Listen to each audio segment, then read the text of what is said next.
만월까지 제2화. 드디어 4개월 만에 2화를 찍습니다. 계속해서 15쪽 한번 읽어보도록 하죠. 제 챕터 2 읽겠습니다. 어머니와 형에게 당부하던 말과는 달리 월사는 그날 저녁에 엉뚱한 샛길로 들어서서 굴뚝 속 같은 어둠을 헤젓고 있었다. 잠깐만요.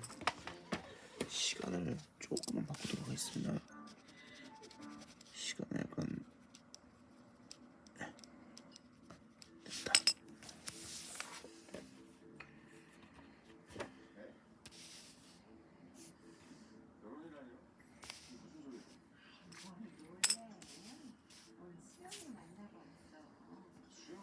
월사는 그날 저녁 엉뚱한 샛길로 들어서서 굴뚝 속 같은 어둠을 헤젓고 있었다.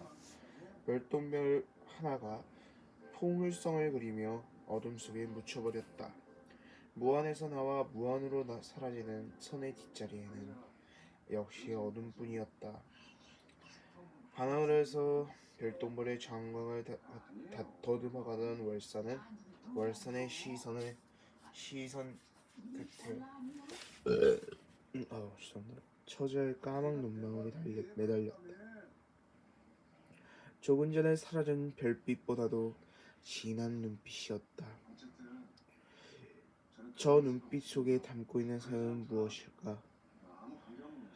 수천 가닥의 면주실 타래가 머릿속에서 엉클어졌다 풀렸다 했다. 주체스러운 것이다.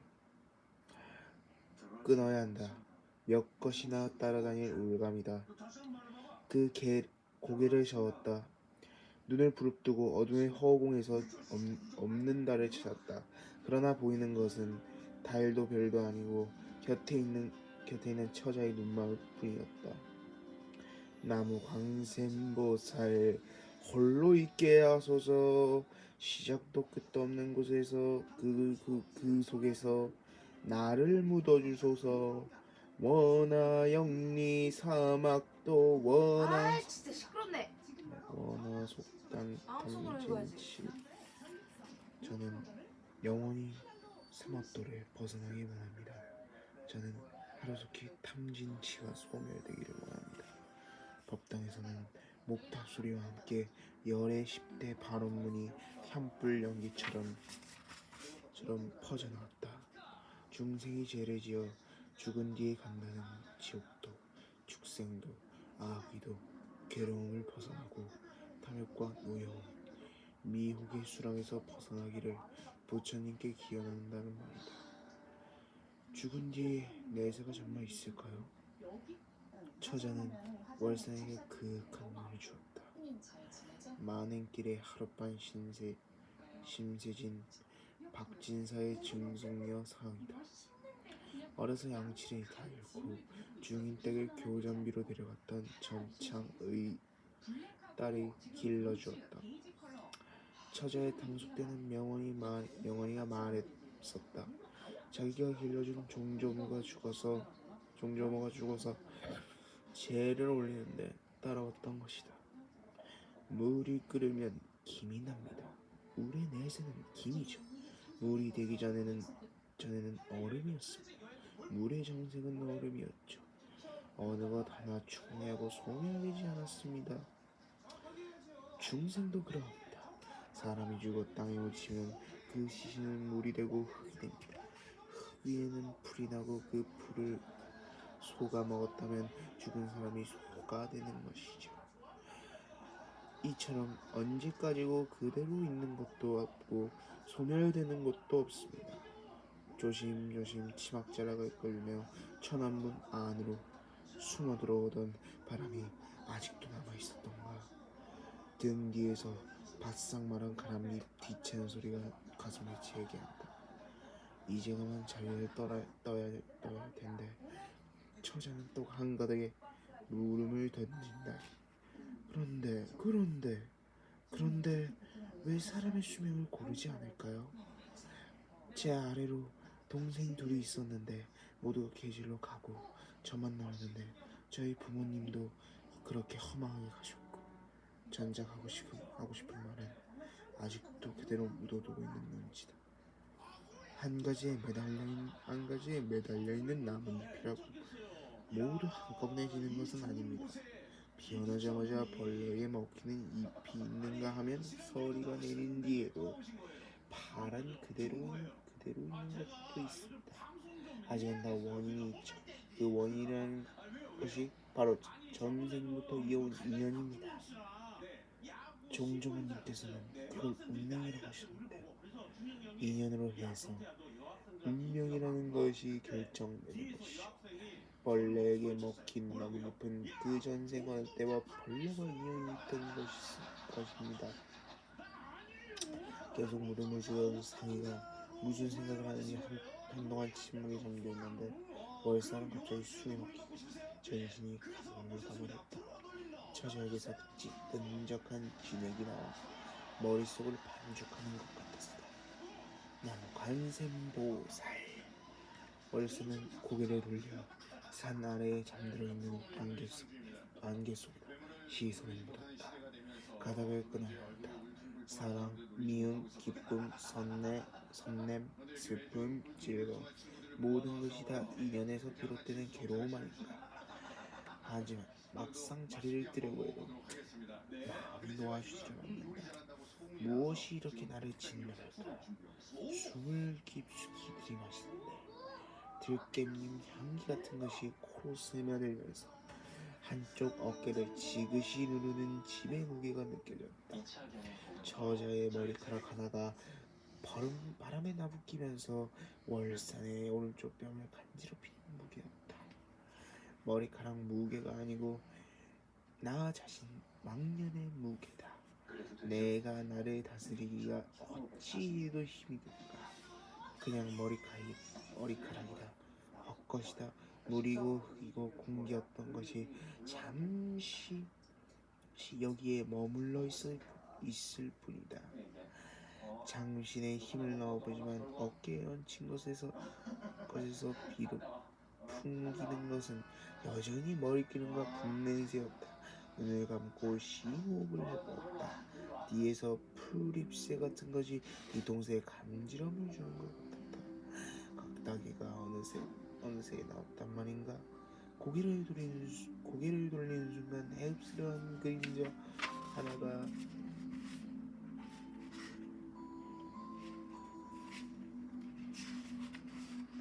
그림자 하나가 연 화재 모퉁이로 숨는다. 누굴까? 누군가 숨어서 두 사람을 지켜보는 것만 같아 멀쭉뼈대졌다. 그만 잘 둬야지. 그러면서도 바위하고 한 살이 된 듯 옴석하지 않는 허상이다. 것이다. 어쩌다 우연히 떨어진 빗방울이 나뭇잎 위에 얹혀 있는 것이다. 저자가 아니고 사람이다. 아니, 사람이란 것도 따랐다. 일렁거리는 물 위에 비친 산 그림자가 어쩌다 사람의 형상을 보일 뿐이다. 이 처자는 과우는 보살일지도 모른다. 법회가 열렸을 때 큰 스님께서 말씀해 주신 이야기 한 토막이 생각난다. 교분이 두터운 달달 박박과 노힐 부득이라는 두 중이 암자에 따로 들어앉아 수도하는 중에 미인이 저녁에 찾아와서 잠자리를 청했다. 박박은 수도하는 노량에 여자를 들일 수가 없다고 거절했는데 부득은 중생의 뜻에 따르는 것도 보살행위라고 생각하고 받아들였다. 미인은 밤이 되자 해상을 돌아가고 부득이에게 추천해서 도와주었다. 해상을 하고 나서 미인은 목욕물까지 요구했다. 부득은 그 청도 들어주었다. 그랬더니 이번에는 같이 목욕을 하자고 했다. 씨발 부럽네. 부득은 역시 아무 생각도 없이 여인과 함께 통 안에 들어왔다. 존나 부러운 새끼네. 그런데 이게 웬일일까? 갑자기 부득 앞에 영화대가 보이더니 자신도 모르게 그 위에 앉아 있었다. 한편 미인을 거절한 박박은 그 여인의 유혹에 부득이 넘어가서 벌써 파괴했을 것이라고 믿고 찾아오더니 의외에도 부처가 되어 미소를 짓고 있었다. 박박은 마음에 장애가 있어서 미인을 거절했지만 부득은 아무런 구애도 받지 않았기 때문에 부처가 된 것이다. 여자 목욕탕에서 같이 목욕을 해도 아무 탈이 없는 지경의 경지에 이르러야만 성물한다는 말인데 목욕은 고사하고 머리카락 하나만 닿았는데도 이렇게 마음이 어지러우니 어느 세월의 영화대에 올라앉을 지경이 경지에 이른단 말인가. 고목등걸에 매미 한 마리가 붙어서 울고 있다. 문맹이로 15년이나 당수로 살다가 한생한 매미다. 잘해야 서너 달 살다가 매미지. 고목등걸이 마음을 둘 것인가. 고목등걸에 붙어있던 매미가 날아갔는지 등이 실어 보니 이 어인일인가. 처자가 땀방에 쪼그려 앉아 배를 움직이고 몸을 비트지 않은가. 고목등걸처럼 있자던 월상은 다시 눈이 휘둥그레졌다. 아니 왜 이러십니까? 어이가 어째서? 당황한 나머지 처자의 어깨를 흔들어 보았지만 꼼짝도 하지 않았다. 둘러보니 아까부터 숨어서 엿보던 그림자도 이내 보이지는 않는다. 하는 수 없다. 벽가만이 하나 드러나자 처자를 안아서 쓴방에다 눕히고 촛불을 밝혔다. 입술이 새까맣게 타들어갔는데 처자는 부끄러움도 모르고 밤바닥에서 뒹굴었다. 어디가 어쩐지 말씀해 보십시오. 예? 어디가 안 좋으신지요? 배가 트럭에서 채있는가 봅니다. 광란이구나 생각이 퍼뜩 머리를 스쳤다. 잠깐 지체하십시오. 제가 들은 말이 있어서. 월선은 선반에 얹혀있는 반지꼬리에서 실을 풀어 처자의 오른손 엄지손가락을 칭칭 갖고는 손톱 밑을 땄다. 로또 할머니나 하게 머피 한 방울 짜내고 감았던 실을 풀자 처자는 거짓말처럼 배를 움츠렸던 팔을 푸는데 이마에 땀이 송글송글하다. 살아났다. 한기가 들려니서 이불을 덮어주는데 손이 바라락 떨린다. 이제까지는 처자의 통증을 가라앉히는 데만 정신을 쏟아서 그런저런 생각도 못하고 있었는데 마음이 풀고 나니 다시 도지는 망상증과 환각이다. 이 지긋지긋한 망념 부서져라. 월상은 조용히 방문을 닫아주고 뜰로 내려서서 허공에다 대고 주먹을 휘둘렀다. 그 순간 눈앞에 쭈쩍 서는 검은 옷깃 경우가 비술 같은 눈을 희번덕이며 월산을 쏘아보는 것이다. 그렇다면 연하지 모퉁이에 숨어서 엿본 것도 경우 아니다. 불을 켜주려고 말고요 시원찮다. 불을 켜준다고 하면서도 손에는 양초도 선냥도 들고 있지 않았다. 엉너리를 치고 나서 자신도 겨녀쩍 적었던지 쓸쓸한 웃음을 입꼬리에 흘리고 연하리 쪽으로 사라졌다. 사람하고는 배운다는 겨우 요사꾼 웃음이고 월상과 운봉, 경호 세 사람 다 한 무렵에 수계한 동배들이지만 잠삼 속에서 지닌 생각들은 다 다르다. 운봉이 산문 밖에다 눈을 두고 중생들과 함께 애환을 같이 하는 뜻을 가지고 있다. 경우는 법당 안에서 4주에만 눈을 두는 사람이다. 방선 중에도 가끔 한 번씩 티격태격하는 운봉과 경호 사이에 있는 월산으로서 저신이 남철 때가 많지만 월산이 경호에게 거리를 두는 것은 그의 초점이 수도자들의 이면의 냄새를 맡고 다니면서 뒤적거리는 버릇 때문이다.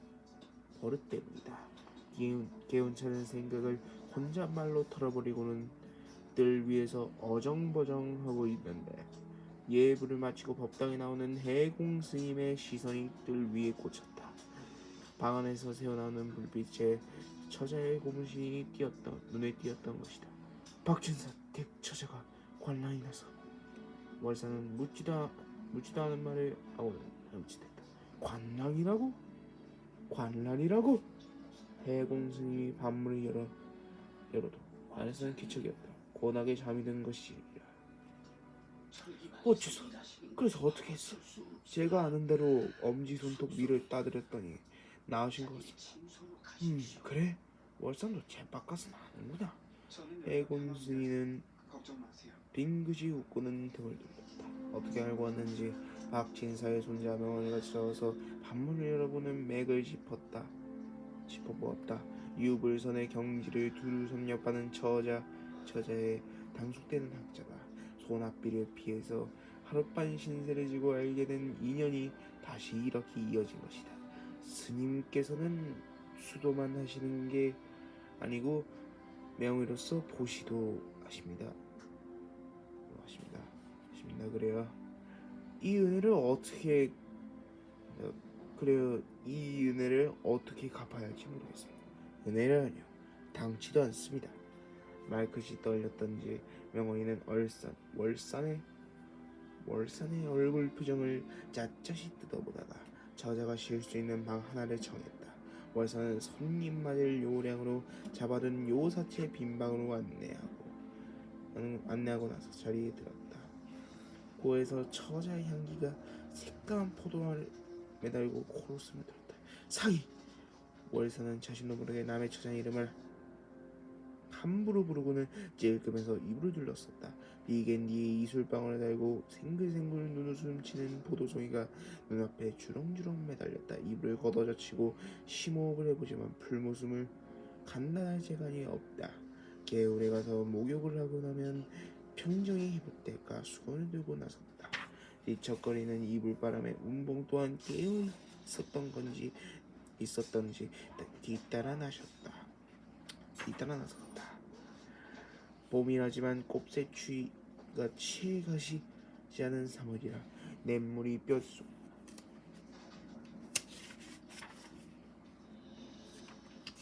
우리 왕자님 뜻이라고 해도 그렇지 그 야장도 숙소에서 지내는 게 이게 말이 되는 거요? 얼른 모셔와야 됩니다. 무슨 일이라 빗줄은 속일 수가 없다고 그러더니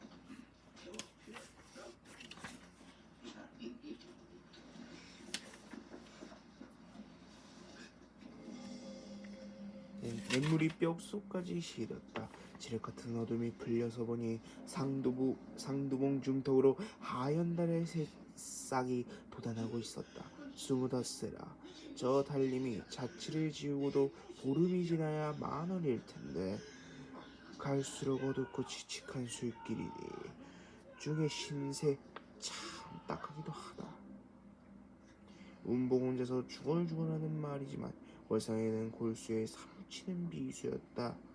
운봉은 벌써 월상의 속사정을 투시하고 있었음에 틀림없다.